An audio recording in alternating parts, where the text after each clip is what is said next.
યુદ્ધની પરિસ્થિતિને લઈને ગેસ સિલિન્ડરની વધતી અછતને ધ્યાનમાં રાખી સરકારે મહત્વપૂર્ણ નિર્ણય લીધો છે। આ મામલે સુરતમાં federation of LPG distribution of ઇન્ડિયાના સભ્યો તેમજ પુરવઠા વિભાગના અધિકારીઓ સાથે એક મહત્વપૂર્ણ બેઠક યોજાઈ।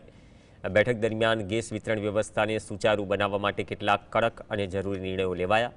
સરકારે જારી કર્યું કે જે ગ્રાહકો પાસે પીએનજી ગેસ લાઇન અને એલપીજી ગેસ બંને કનેક્શન છે તેમને તાત્કાલિક અસરથી એલપીજી કનેક્શન સરેન્ડર કરવું પડશે।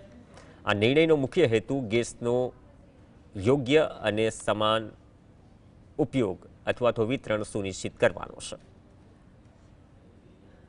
જે લોકોના ઘરે એલપીજી અને પીએનજી બંનેનો વપરાશ કરતા હોય તે લોકોએ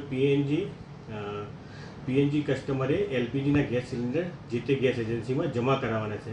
એ જ રીતે ઔદ્યોગિક એકમમાં બી જેવી રીતે કે જે લોકો પાસે બંનેનો વપરાશ છે તેમાંથી કોઈ બી એક વપરાશ રાખીને બીજો વપરાશનો જમા કરાવવાનો રહેશે।